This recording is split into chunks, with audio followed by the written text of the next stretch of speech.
एक सुंदर गांव में एक बुद्धिमान नारी रहती थी। उसका नाम था लीला। वह गांव की सभी समस्याओं का समाधान निकालती थी और लोगों की मदद करती थी। गांव के लोग उसे बहुत सम्मान देते थे। एक दिन गांव में एक प्रसिद्ध ऋषि आए। उनका नाम था आनंद। ऋषि ने गांव में शांति और प्रसन्नता देखकर लीला की प्रशंसा की। उन्होंने कहा, हे लीला, तुमने इस गांव को बहुत खुशहाल बनाया है। तुम्हारी बुद्धि और करुणा से लोग बहुत लाभान्वित हुए हैं। लीला ने विनम्रता से कहा, महात्मा, यह मेरा कोई विशेष गुण नहीं है।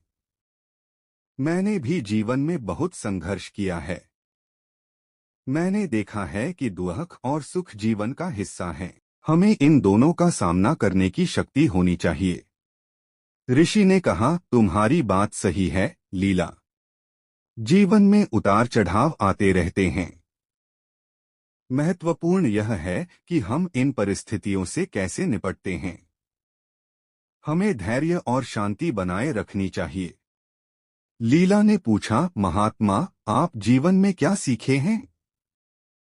ऋषि ने मुस्कुराते हुए कहा, मैंने सीखा है कि क्रोध और लोभ मन को अंधा बना देते हैं। हमें इनसे दूर रहना चाहिए। हमें दूसरों की मदद करनी चाहिए और हमेशा सत्य का मार्ग अपनाना चाहिए। लीला ने कहा, महात्मा, आपकी बातें बहुत सार्थक हैं। मैं इन बातों को हमेशा याद रखूंगी। ऋषि ने कहा, लीला, याद रखो, ज्ञान केवल किताबों में नहीं मिलता है। यह जीवन के अनुभवों से भी सीखा जा सकता है। हर व्यक्ति के पास कुछ न कुछ। विक्रम एक प्रतिभाशाली युवक था। पढ़ाई में अव्वल, खेलों में दक्ष और कला में रुचि रखने वाला। लेकिन जीवन ने उसके साथ एक ऐसा खेल खेला कि वह धीरे धीरे खुद को ही भूलने लगा। सब कुछ एक दिन में ही बदल गया। एक सड़क दुर्घटना ने उसके माता पिता को छीन लिया। अकेलापन उसे घेरने लगा।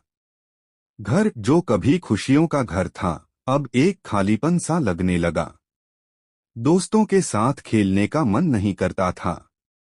पढ़ाई में मन नहीं लगता था। दुनिया से कटने लगा। दिन भर अपने कमरे में बंद रहता। खिड़की से बाहर झांकता, लेकिन दुनिया धुंधली सी दिखती। लोग आते जाते, हंसते खेलते, लेकिन उसके लिए सब कुछ बेजान सा लगता। खाने पीने में भी रुचि नहीं रही। शरीर दुर्बल होता जा रहा था। एक दिन उसके पड़ोसी ने उसे देखा। उनकी चिंता बढ़ गई। उन्होंने समझाया, विक्रम, इस तरह से जीवन व्यर्थ नहीं जाएगा।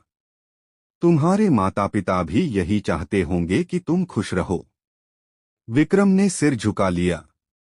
उसे पता था कि वह गलत कर रहा है, लेकिन खुद को संभाल नहीं पा रहा। पड़ोसी ने उसे एक पुस्तकालय में ले गए। वहां किताबों की दुनिया ने उसे एक नया रास्ता दिखाया। उसने साहित्य पढ़ना शुरू किया। कवियों की रचनाओं ने उसके मन को छुआ। लेखकों के विचारों ने उसे सोचने पर मजबूर किया। धीरे धीरे उसे जीवन का एक नया अर्थ दिखने लगा। उसने महसूस किया कि वह अकेला नहीं है। दुनिया में भी ऐसे लोग हैं जिन्होंने दुख झेले हैं, लेकिन उन्होंने जीवन से हार नहीं मानी। उन्होंने अपने दुखों को अपनी ताकत बनाया। उसने खुद को साहित्य की दुनिया में खो दिया। लिखना शुरू किया।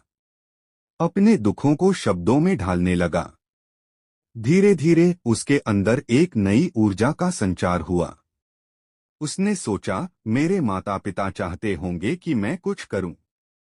मैं अपने जीवन को सार्थक बनाऊं। उसने एक साहित्यिक संस्था बनाई। युवाओं को लेखन के लिए प्रोत्साहित किया। उनकी प्रतिभा को निखारा। धीरे धीरे वह फिर से उसी विक्रम बन गया जो कभी हुआ करता था।